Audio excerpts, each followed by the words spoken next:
నిజాంపేట మండలం ర్యాలమడుగు గ్రామంలో ఉదయ ఫౌండేషన్ అధ్యక్షులు రాణి రుక్మిణి రెడ్డి గ్రామాన్ని పర్యవేక్షించడం జరిగింది. పేదవారిని, ఇల్లు లేని వారిని వారు ప్రత్యక్షంగా పరామర్శించడం జరిగింది.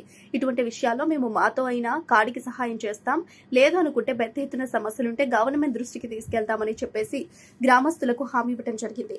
ఇందులో భాగంగా నారాయణఖేడ్ ఉదయ ఫౌండేషన్ అధ్యక్షులు అనుముల తుకారం, అదేవిధంగా ఫౌండేషన్ కోఆర్డినేటర్ మాణిక్యం, గ్రామస్తులు, గ్రామ పెద్దలు మాణిక్ రెడ్డి, ర్యాలమడుగు సాయిలు, డీలర్ నారాయణ, అదేవిధంగా బహుజన పార్టీ నిజాంపేట మండల అధ్యక్షులు రాము మరియు గ్రామస్తులు పెద్ద ఎత్తున పాల్గొనడం జరిగింది. ఇట్టి విషయాన్ని ప్రతి పేదవాడికి నేనున్నా అని భరోసా ఇవ్వడం కూడా జరిగింది. ఉదయ్ ఫౌండేషన్ వారికి ర్యాలమడుగు తరఫున ధన్యవాదాలు తెలుపుతున్నారు.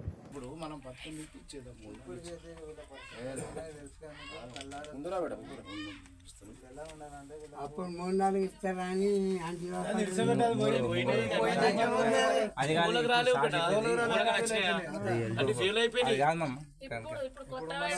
సార్ ఏంటంటే నచ్చిందా చెప్పు, మా నూనె అన్నిటికి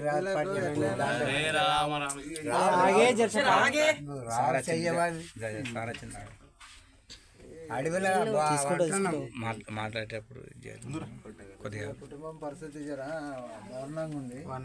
వీళ్ళకి ఏదో రకంగా మీరు చూడండి సార్. ముందు కూడా సార్ మా బామ్మది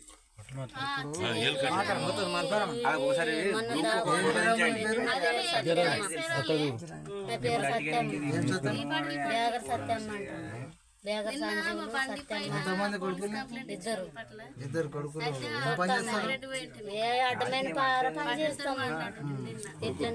కొడుకు వికలాంగుడా? వికలాంగులని ఎలాంటి సాయం అందలేదు ఇప్పుడు? ఒకటేనా? అదే అదే పింఛన్ మీద బతుకుతురా? మీకు ఏమైనా ఉందా? ఇంకా ఏం ఆస్తి లేదు. ఏమన్నా 10-20 గుంటలు ఉంటాయి అంతే. అంతకేం పంట పెడితే కోతులు ఉంచకొచ్చినాయి. పంట పెడుతున్నాం కానీ ఏమీ రాకొచ్చినాయి. ఇప్పటి వరకు మీకు ఎలాంటి సాయం అందలేదు? ఏం సాయం అందలేదు మాకు. ఇదొక్కటి చేసిండు ఇప్పటిదాకా. ఆయన పరిస్థితి చెయ్యికి ఏమైంది?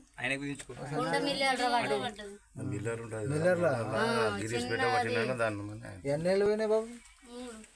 అతి బట్ట తీసి చూపి కాదు. సరే సరే, ఇక్కడ చూడండి ర్యాలమడుగు గ్రామంలో వీళ్ళ పరిస్థితి. ఏం పేరమ్మ అనే పేరు? సత్తమ్మ అనే ఒక అమ్మ ఉంది.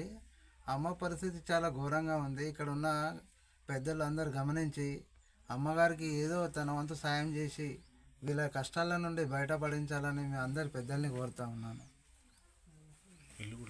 ఇల్లు ఒకసారి చూపించు. ఇల్లు ఫోటో లోపలికి ఏమో బయట బయట పైకప్పు